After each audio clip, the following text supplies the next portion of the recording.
سو جو چیزیں اللہ تعالیٰ کی تم کو جو چیزیں اللہ تعالیٰ نے تم کو حلال اور پاک دی ہے ان کو کھاؤ، اللہ کی نعمت کو شکر کرو اگر تم اس کی عبادت کرتے ہو۔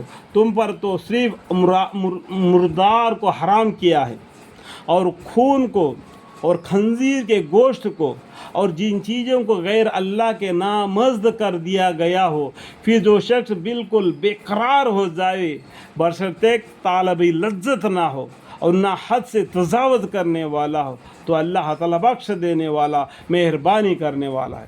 دو حلال اور حرام کے بارے میں اللہ تعالیٰ نے قرآن میں 3 جگہ پر لکھے، ایک تو یہاں پر 130 میں، اور 130 170 170 میں، اور 3 جگہ پر لکھے حرام فرما دیا۔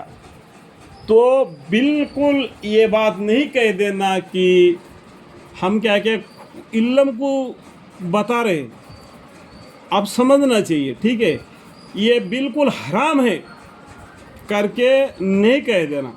اللہ تعالیٰ کچھ لوگوں کے لیے وہ چیزیں حلال ہے، خنزیر کو چھوڑ کے۔ کب حلال ہے؟ پھر جو شخص بالکل بے قرار ہو جاوے بشرطیک طالب لذت نہ ہو اور نہ حد سے تجاوز کرنے والا ہو، تو اللہ تعالیٰ بخشنے دینے والا، مہربانی کرنے والا ہے۔ عام لوگوں کے لیے تو حرام ہے، ان لوگوں کے لیے اللہ تعالیٰ بخشنے والا ہے، مہربانی کرنے والا ہے، ان کے لیے حلال کر کے نہیں بتانا، ٹھیک ہے؟ اور جن چیزوں کے بارے میں محض تمہارے جھوٹی زبانی دعویٰ یہ ہے کہ ان کے نسبت یوں مت کہا دیا کرو کہ یہ فلانی چیزیں حلال ہے اور یہ فلانی چیزیں حرام ہیں، جس کا حاصل یہ ہوگا کہ اللہ پر جھوٹی تہمت لگا دو گے۔ بلا شک جو لوگ اللہ پر جھوٹ تہمت لگاتے ہیں اور فلاح نہ پاویں گے، ٹھیک ہے؟ میں اس سے پہلا بتایا نہیں، جو آیتوں کی ماری میں بالکل یہ نہیں کہنا کہ یہ حرام ہے یہ حلال ہے، تو اس میں کچھ اللہ تعالیٰ نے ڈھیل دے دیا ہے۔ اللہ پر جھوٹ تہمت لگا دو گے، بلا شک یہ لوگ اللہ پر جھوٹ تہمت لگاتے ہیں اور فلاح نہ پاویں گے۔ یہ چند روز عیش ہے اور ان کے لیے دردناک سزا ہے، اور یہودیوں پر ہم نے وہ چیزیں حرام کر دی تھی جن کے بیان ہم اس کے قبل آپ سے کر چکے ہیں، اور ہم نے ان پر کوئی زیادتی نہیں کی، لیکن وہ خود ہی اپنے اوپر زیادتی کیا کرتے تھے۔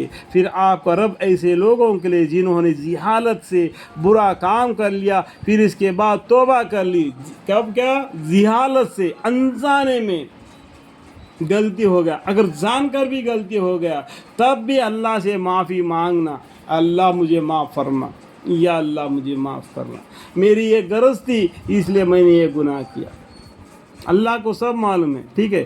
پھر آپ کا رب ایسے لوگوں کے لیے جنہوں نے جہالت سے برا کام کر لیا پھر اس کے بعد توبہ کر لی اور اپنے اعمال درست کر لیے، تو آپ کا رب اس کے بعد بڑی مغفرت کرنے والا، بڑی رحمت کرنے والا ہے۔ بے شک ابراہیم علیہ السلام بڑے معدات تھے، اللہ تعالیٰ کے فرمانبردار تھے، بالکل ایک طرف کے ہو رہے تھے، اور وہ شرک کرنے والوں میں سے نہ تھے۔ کون؟ ابراہیم علیہ السلام۔ ہم ابراہیم علیہ السلام کے سنت پر چلنے والے کون ہیں؟ ہم حضرت محمد مصطفیٰ صلی اللہ علیہ وسلم کی امت ہے، ٹھیک ہے؟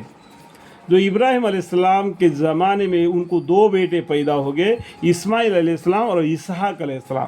اسماعیل علیہ السلام کی طرف سے قوم جو پیدا ہوگی، نسل، وہ مسلمان ہے، اور اسحاق علیہ السلام کی طرف سے جو بچے پیدا ہو گئے وہ یہودی اور نصرانی ہیں، کیونکہ وہ لوگ اپنے آگے کو نہیں بڑھے، موسیٰ علیہ السلام کے اوپر ٹھہر گئے، اور وہ وزیر علیہ السلام کو اللہ کا بیٹا اور اللہ کا کے اور موسیٰ علیہ السلام کے ساتھ وہ لوگ عبادت میں مشغول ہو گئے، اور نصرانی لوگ کیا عیسیٰ علیہ السلام کو اللہ کا بیٹا اللہ کا کر وہ وہاں تک رک گئے۔ محمد مصطفیٰ صلی اللہ علیہ وسلم کی امت آگے بڑھی، اور محمد مصطفیٰ صلی اللہ علیہ وسلم اور عیسیٰ علیہ السلام کے بیچ میں زمانہ 500 سال کا ہے، 500 سال کے بعد میں محمد مصطفیٰ صلی اللہ علیہ وسلم یہ دنیا میں تشریف لائے. یہ 500 سال کو زندگی کو کیا بولتے ہیں معلوم ہے؟ فطرت کا زمانہ. تو اس کے بعد میں محمد صلی اللہ علیہ وسلم پر ایمان لائے اور قرآن پر ایمان لائے تو مسلمان ہیں. تو یہ دنیا میں کتنا طریقہ ہو گیا؟ ایک تو یہودی ہو گئے، اس کے بعد وہ نصرانی ہو گئے، اس کے بعد وہ مسلمان ہو گئے. جو اسلام کو بالکل مانتا ہی نہیں وہ لوگ کافر ہو گئے. اور جو مشرک لوگ ہیں تو وہ کبھی مسلمان ہوتے کبھی کافر ہوتے، کبھی مسلمان ہوتے کبھی کافر ہوتے. تو معلوم ہو گیا کہ 5 قسم کے لوگ. اللہ تعالیٰ ہمیں آپ کو سمجھنے کی توفیق عطا فرمائے.